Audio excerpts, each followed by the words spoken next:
শুভ সকাল প্রিয় শিক্ষার্থীবৃন্দ।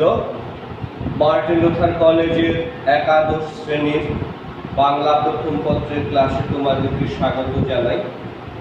আমরা সহপাঠ অংশের সিরাজউদ্দৌলা নাটক নিয়ে আলোচনা করছি। আমরা গতদিন এই নাটকের প্রথম অঙ্কের প্রথম দৃশ্য আলোচনা করেছি, পাঠ করেছি। আজকে আমরা সিরাজউদ্দৌলা নাটকের প্রথম অঙ্কের দ্বিতীয় দৃশ্য নিয়ে আলোচনা করব। আমরা আগের দৃশ্যে দেখেছি যে নবাব সিরাজউদ্দৌলা ইংরেজদেরকে শায়েস্তা করবার জন্য তিনি ইংরেজদের কলকাতার ফোর্ট উইলিয়াম দুর্গ আক্রমণ করেন এবং সেই দুর্গ থেকে দুর্গের যখন আক্রমণ করেন ক্যাপ্টেন সহ রজার ড্রেক লিঞ্চিন আরও অনেকে প্রাণ হয়ে পালিয়েছে। শুধুমাত্র গাইস হাসপাতালের ডাক্তার হলওয়েল এবং কিছু আরও 2-4 জন ইংরেজ সৈনিক ছিল এবং বাঙালি সৈনিকরা প্রতিরোধ করবার চেষ্টা করেছিল, কিন্তু তারা সফল হয়নি। অবশেষে যুদ্ধের নিয়ম অনুযায়ী তারা সাদা নিশানা উড়িয়ে দিয়েছে দুর্গ প্রাচীরে। পরে সিরাজউদ্দৌলার সহ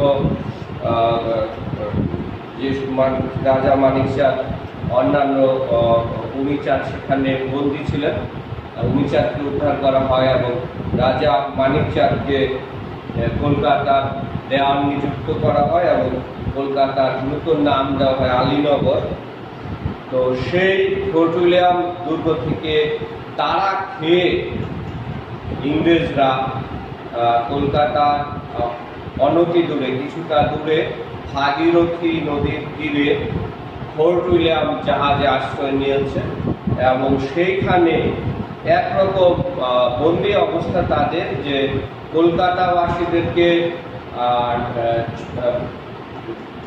নবাব সিরাজউদ্দৌলার পক্ষ থেকে জানিয়ে দেওয়া হয়েছে, আদেশ জারি করা হয়েছে যে কোনোভাবেই কোনো ইংরেজকে যেন নিত্য প্রয়োজনীয় দ্রব্য সামগ্রী এগুলো ইংরেজদের কাছে বিক্রি করা না হয় এবং যারা পালিয়ে গেছে এই ইংরেজদের কাছে যেন কোনো পণ্য দ্রব্য সামগ্রী বিক্রি করা না হয়। সুতরাং জাহাজে আশ্রয় দেওয়া এই ইংরেজদের অবস্থা ভীষণ নাজুক একটা অবস্থা। একদিকে তারা সবাই ছিলেন এক কাপড়ে এবং তারা পালানোর সময় জিনিসপত্র নিতে পারেননি, আবার খাবার দাবার নিত্য প্রয়োজনীয় দ্রব্য যেহেতু তাদের কাছে কেউ বিক্রি করছে না, অনেকটা চোরাচালানে হয়তো অবৈধ পথে তাদেরকে সেগুলো সরবরাহ করার চেষ্টা চলছে।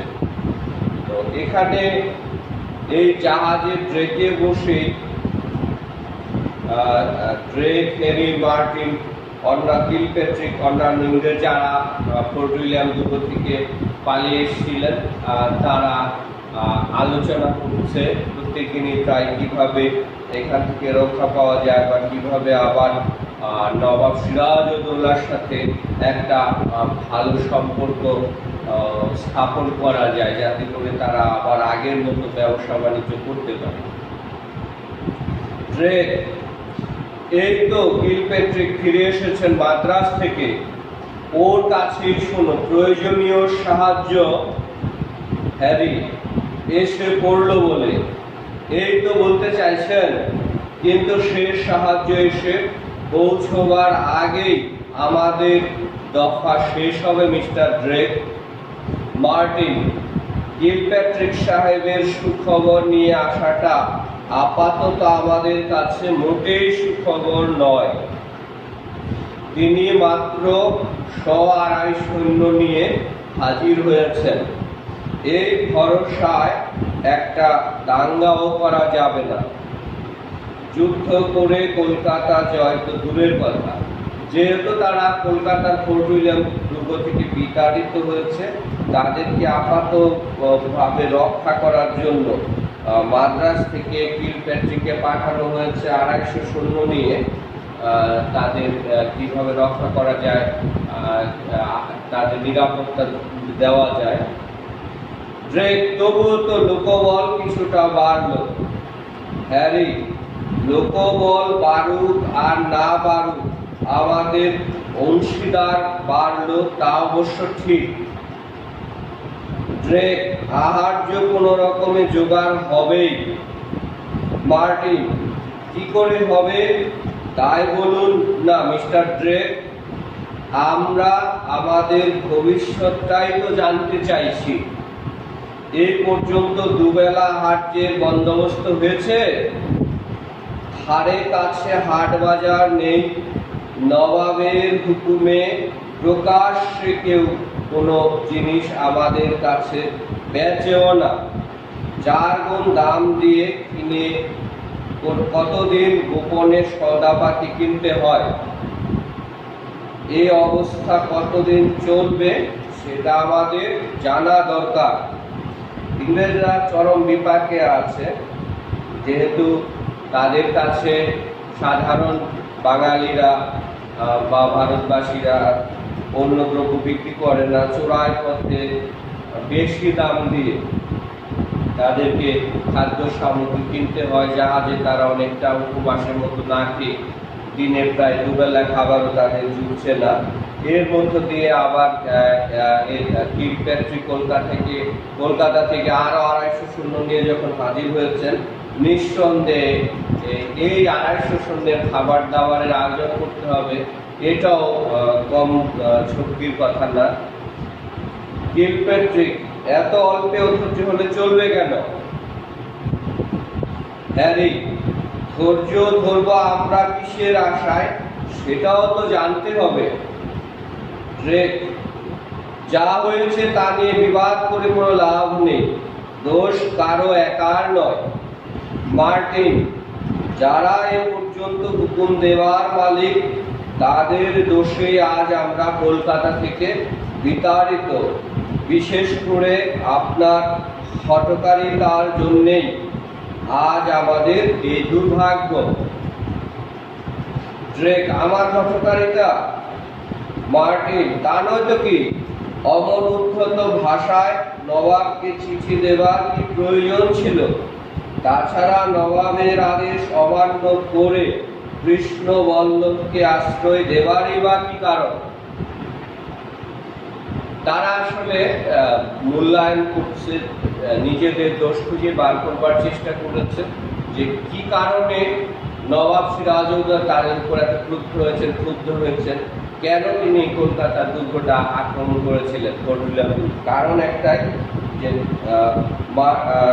ড্রেক সহ অন্যান্য যারা নীতি নির্ধারক ছিল, রজার ড্রেক, তারা নবাবকে কড়া ভাষায় চিঠি দিয়েছে। তার শুধু ক্ষান্ত হয় না, নবাব তাদেরকে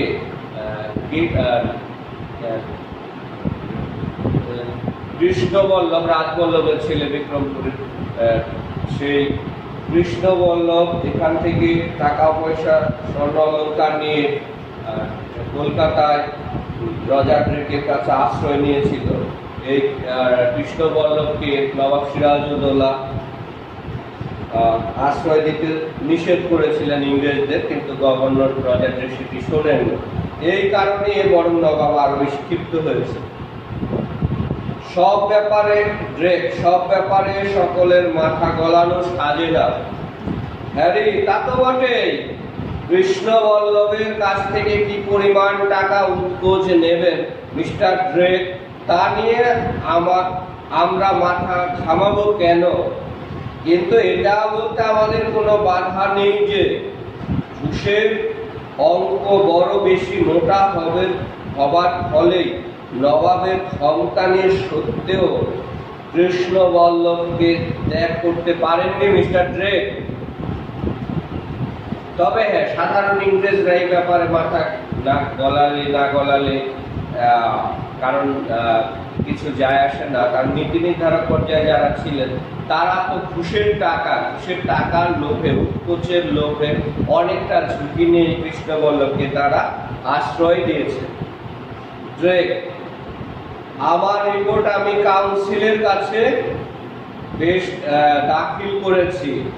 মার্টিন, রিপোর্টের কথা রেখে দিন, তাতে আর যাই থাক সত্যি কথা বলা হয়নি। টেবিলের উপর এক বান্ডিল কাগজ দেখিয়ে, ওই তো রিপোর্ট তৈরি করেছেন, কলকাতা যে ডুবিয়ে দিয়ে এসেছেন তার।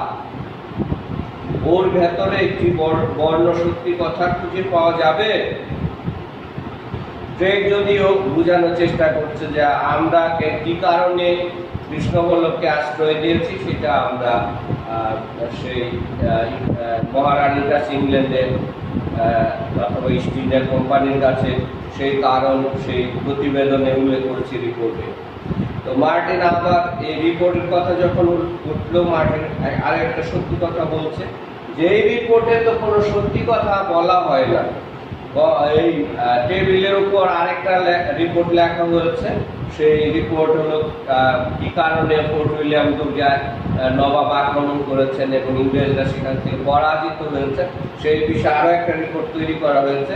কিন্তু আসলে মার্টিন যে সত্যি কথা বলছে যে এই রিপোর্টের মধ্যে এক কিন্তু সত্যি কথা নাই, মিথ্যা কথা বলে রিপোর্ট তৈরি করা হচ্ছে। ড্রেক টেবিলে ঘুষি মেরে, that's none of your business. Martin, of course it is. Gilpatrick, তোমরাই বা হঠাৎ এমন সাধুত্বের দাবিদার হলে কিসে? ড্রেক, আমাদের দুজনের ব্যাংক ব্যালেন্স 20,000-এর কম নয়। তোমাদের দুজনের ব্যাংক ব্যালেন্স 20,000-এর কম নয় কারোরই, অথচ তোমরা কোম্পানির 70 টাকা বেতনের কর্মচারী। হ্যারি, ব্যক্তিগত উপার্জনের ছাড়পত্র কোম্পানি সকলকেই দিয়েছে, সবাই উপার্জন করছে, আমরাও করছি, কিন্তু আমরা ঘুষ খাইনি। ড্রেক, আমিও ঘুষ খাইনি। মার্টিন, অর্থাৎ ঘুষ খেয়ে খেয়ে ঘুষ কথাটার অর্থই বদলে গেছে আপনার কাছে। ড্রেক, তোমরা বেশি বাড়াবাড়ি করছো। ভুলে যেও না যে এখনো ফোর্ট উইলিয়ামের কর্তৃত্ব আমার হাতে। Harry, fort William. ড্রেক, ইংরেজদের আধিপত্য অত সহজে মুছে যাবে নাকি? এই জাহাজটাই এখন আমাদের কলকাতার দুর্গ, আর দুর্গ শাসনের ক্ষমতা এখনো আমার অধিকারে। বিপদের সময়ে সকলে একযোগে কাজ করার জন্যই মন্ত্রণা সভায় তোমাদের ডেকেছিলাম, কিন্তু দেখছি তোমরা এই মর্যাদার উপযুক্ত নও। মার্টিন, বড়াই করে কোনো লাভ হবে না মিস্টার ড্রেক, আমরা আপনার কর্তৃত্ব মানব না। ড্রেক, এত বড় স্পর্ধা। উইথড্রট হোয়াট ইউ হ্যাভ সেড। মাপ চাও দ্বিতীয়বার কথা না বলে। Nothing short of an unconditional apology will save you. মাপ চাও, তা না হলে এই মুহূর্তে তোমাদের কয়েদ করবার হুকুম দিয়ে দেব। জনৈক ইংরেজ মহিলা দড়ির উপর একটা ছেঁড়া গাউন মেলতে আসছিলেন। তিনি হঠাৎ ড্রেকের কথায় রুখে উঠলেন, ছুটে গেলেন বচসারত পুরুষদের কাছে।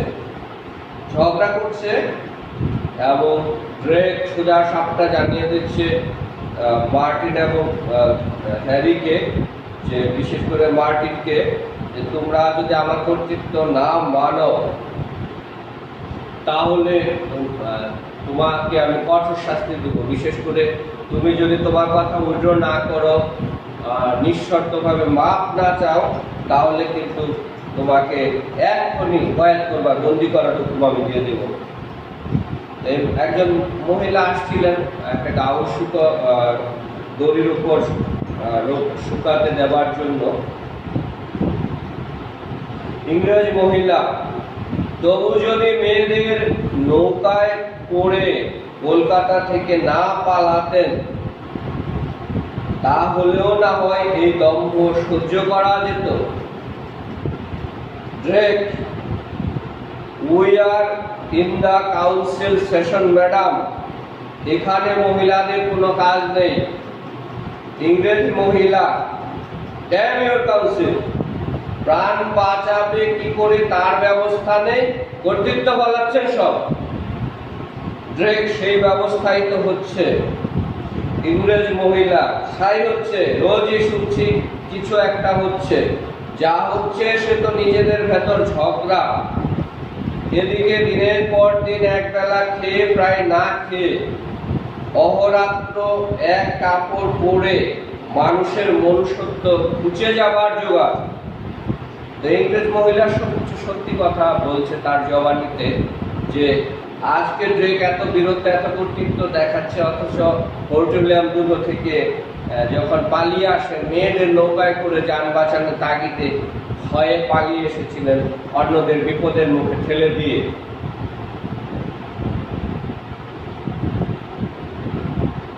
আর দ্বিতীয় যে প্রত্যেক দিন এরা আলোচনা সভা বসছে, মন্ত্রণা সভা বসছে, কিন্তু এই মন্ত্রণা সভায় সমস্যা সমাধানের আলোচনার ব্যাপারে তাদের মধ্যে পারস্পরিক ঝগড়া বিবাদ, দ্বন্দ্ব ফ্যাসাদ এগুলোই বাড়ছে।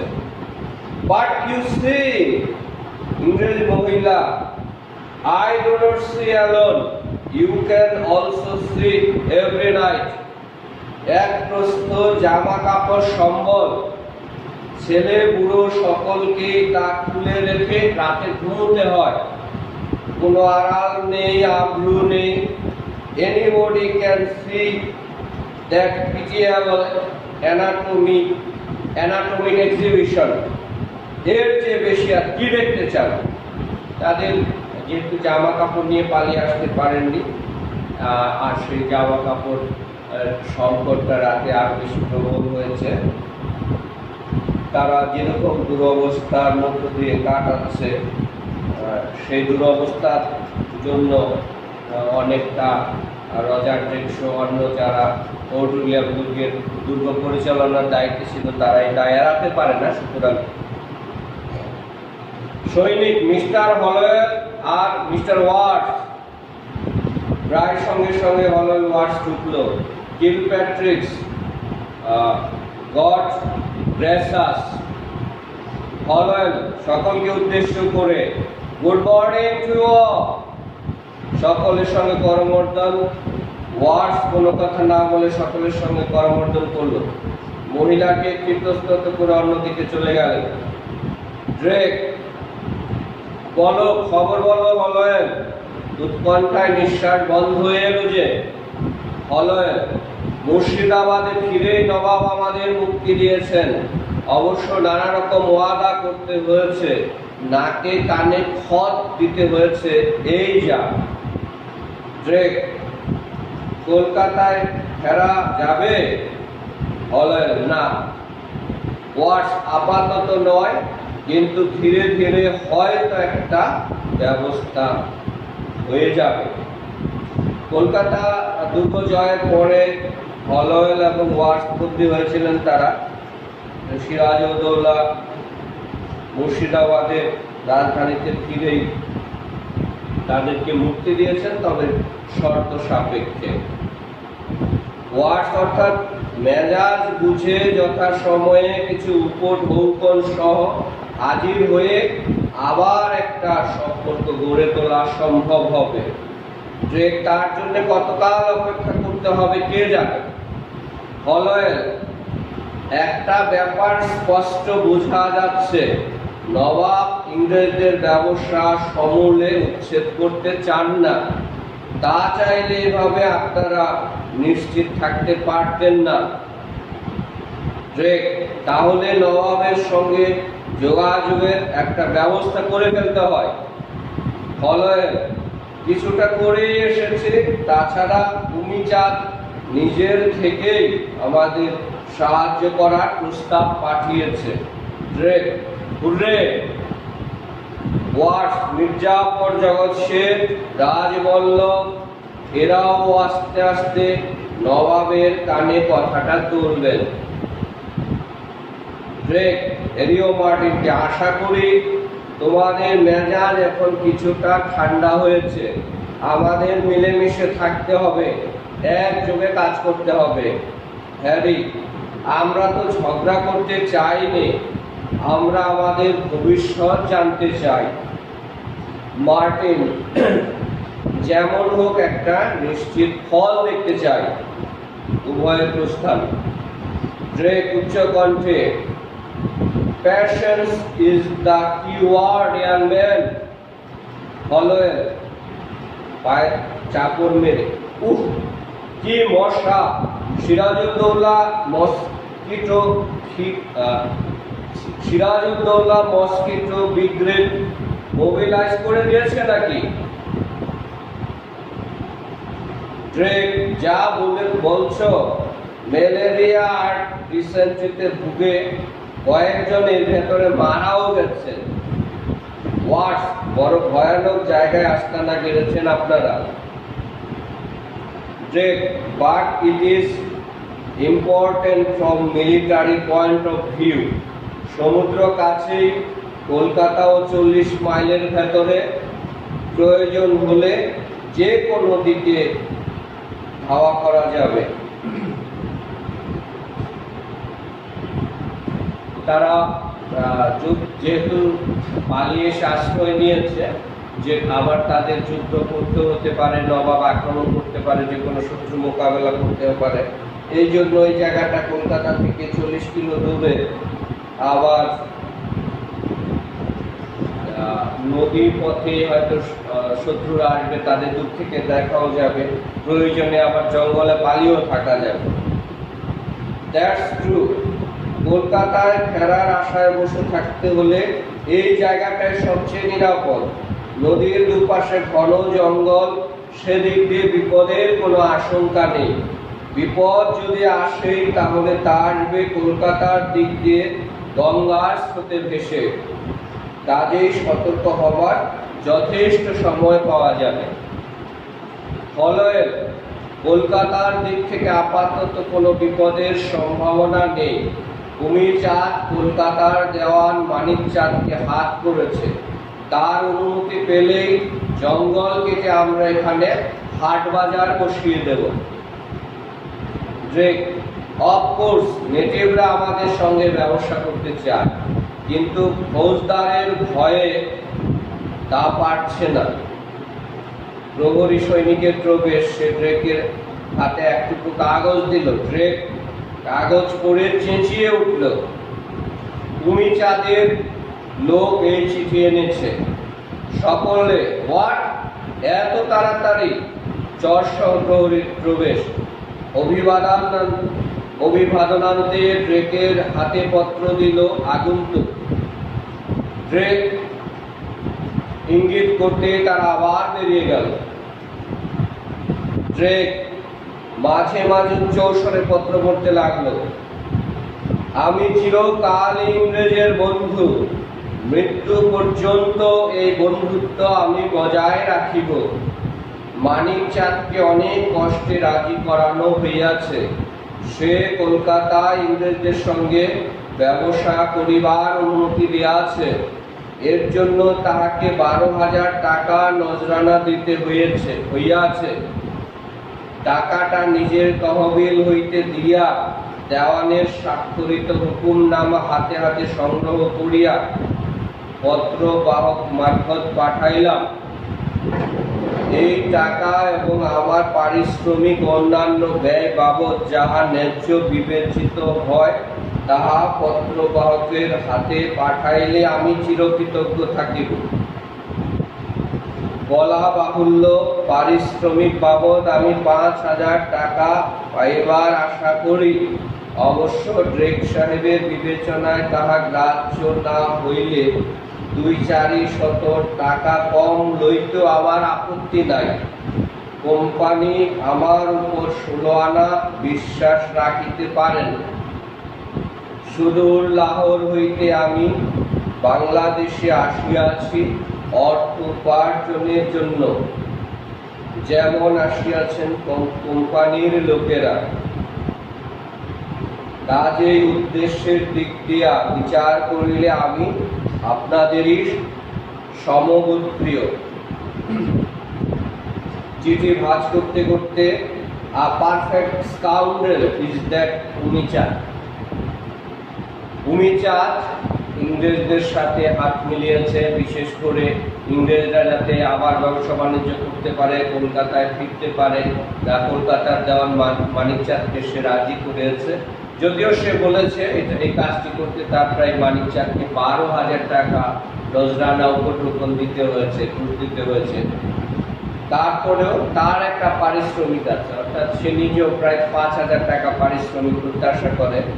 অর্থলোভী এই মানুষটা দেখা যায় উদ্দেশ্যের দিক থেকে ইংরেজদের সাথে তার কোনো পার্থক্য নেই।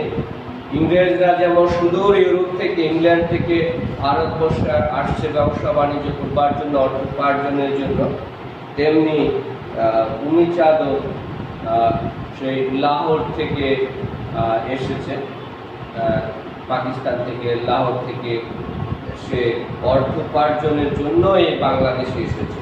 সুতরাং তার উদ্দেশ্য সে কোনো কিছু লুকানো ছাপানোর চেষ্টা করেনি। ড্রেক হলো, কিন্তু উমিচাঁদের সাহায্য তো হাতছাড়া করা যাচ্ছে না। Words, even when it is too costly. Drake সেই তো মুশকিল, ওর লোভের অন্ত নেই। মানিক চাঁদের হুকুম নামার জন্যে 17,000 টাকা দাবি করেছে। আমি হলফ করে বলতে পারি 2,000-এর বেশি মানিক চাঁদের পকেটে যাবে না, বাকিটা যাবে উমিচাঁদের তহবিলে। হলয়ে কিন্তু কিছুই করবার নেই, উপযুক্ত অবস্থার সুযোগ পেয়ে সে ছাড়বে কেন? ড্রেক একটা বিষয় বলছে যে আসলে উমিচাঁদের সাহায্য নেওয়াটা এটা আসলে অনেক টাকা পয়সা তাকে দিতে হবে, ঘুষ দিতে হবে, কেননা তার লোভের অন্ত নেই। যদিও উমিচাঁদ কলকাতার দেওয়ান মানিক চাঁদের সাথে ইংরেজদের একটা যোগসাজেশের ব্যবস্থা করছে, কিন্তু তবুও এই লোকটা এত লোভী যে হয়তো বা 1,000-2 টাকা সে মানিক চাঁদকে দেবে, বাকি 15,000 টাকা সে নিজের পকেটে তুলে নেবে। যে দেখি টাকাটা দিয়ে ওর লোকটাকে বিদায় করি। ওয়াট, শুধু উমিচাঁদের দোষ দিয়ে কি লাভ? মির্জাফর, জগৎ শেখ, রাজবল্লভ, মানিক চাঁদ কে হাত পেতে নেই? কিলপ্যাট্রিক 10 দিকের 10টি খালি হাত ভর্তি করতে হিমশিম খেয়ে যাচ্ছে ইংরেজ, ডাচ আর ফরাসিরা। বলয় কিছু না, হাজার হাজার হাত থেকে নিয়ে 10 হাত বোঝাই করতে আর কতটুকু সময় লাগে? বিপদ সেখানে নয়, বিপদ হলো অখরা নিয়ে মতান্তর ঘটলে।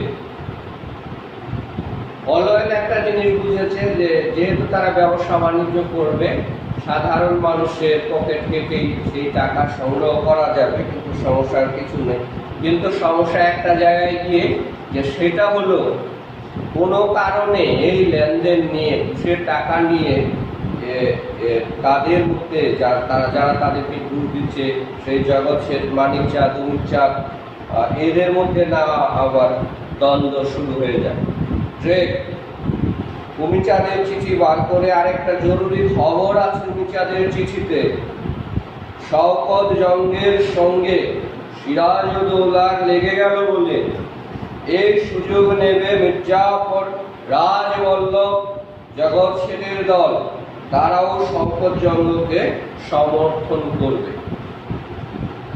উমিচাঁদের চিঠিতে আরো একটা ভালো খবর আছে ইংরেজদের জন্য, এই কারণেই ভালো যে পূর্ণিয়ার নবাব নাজির শওকত জঙ্গ সিরাজউদ্দৌলার আত্মীয় অনেকটা, সেই শওকত জঙ্গ এবার সিরাজউদ্দৌলার প্রতিদ্বন্দ্বী এবং সে সিরাজউদ্দৌলার বিরুদ্ধে বিদ্রোহ ঘোষণা করছে এবং তাকে সহায়তা করবার জন্য মির্জাফর, জগৎ শেখের দল তৈরি হয়েই আছে, খসেটি বেগমের দল, যে তারা শওকত জঙ্গকে এই বিপ্লবে উৎসাহিত করছে, অনুপ্রাণিত করছে এবং সিরাজকে ক্ষমতাচ্যুত করবার জন্য তারা উঠে পড়ে লেগে গেছে।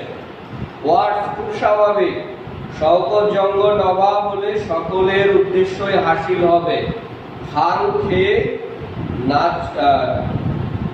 খেয়ে নাচওয়ালিদের নিয়ে সারাক্ষণ সে পড়ে থাকবে, আর পুঁজির ফৌজদাররা যার যা খুশি তাই করতে পারবে। ওয়ার্ডস একটা জিনিস ভালোভাবে বুঝেছে যে শওকত জঙ্গ নবাব হলে বিশেষ করে সে তো ভাঙের নেশায় বুধ হয়ে থাকবে, চুর হয়ে থাকবে এবং নাচনেওয়ালিদের বাইজিদের নিয়ে ব্যস্ত থাকবে। আর এই সুযোগে যারা ফৌজদার থাকবে, যারা বিভিন্ন পদস্থ ব্যক্তিবর্গ থাকবে, তারা যা খুশি তাই করতে পারবে, যেভাবে খুশি সেভাবে জনগণকে শাসন শোষণ করতে পারবে। ড্রেক আগে ভাগেই তার কাছে আমাদের ভেট পাঠানো উচিত বলে আমার মনে হয়। গিলপ্যাট্রিক, আই সেকেন্ড ইউ। ওয়ার্ডস তা পাঠান, কিন্তু সন্ধে হয়ে গেল যে এখানে একটা বাতি দেবে না? ড্রেক অর্ডারলি বাতি লেও। ফলোয়েল নবাবের কয়েদখানায় থেকে দুদিনে শুকিয়ে মরুভূমি হয়ে গেছি। আপনাদের অবস্থা কি ততটাই খারাপ? Not so bad I hope. Drake বেগ লাগাও, নেপথ্যে জাহাজ আসছে। সমস্বরে কোথায়? From which side? নেপথ্যে সমুদ্রের দিক থেকে জাহাজ আসছে। 2 খানা, 3 খানা, 4 খানা, 5 খানা। 5 খানা জাহাজ, কোম্পানির জাহাজ। আরদালি বোতলার গ্লাস রাখলো টেবিলে। ড্রেক কোম্পানির জাহাজ must be from Madras. Let us celebrate. Hip hip hooray! Hip hip hooray! আরো আনন্দের সংবাদ হলো যে মাদ্রাজ থেকে 5টা জাহাজ আসছে সৈন্য নিয়ে। তারা এবার তারা সিরাজউদ্দৌলাকে মোকাবেলা করতে পারবে, আর কোনো ভয় নেই। কলকাতায় ফোর্ট উইলিয়াম দুর্গে আবার তারা ফিরে যেতে পারবে। তা আমরা আজকে এই দৃশ্যটা আলোচনা করলাম। তৃতীয় দৃশ্য আমরা আগামী ক্লাসে আবার আলোচনা করব। সবাইকে শুভেচ্ছা জানিয়ে ক্লাস শেষ করব।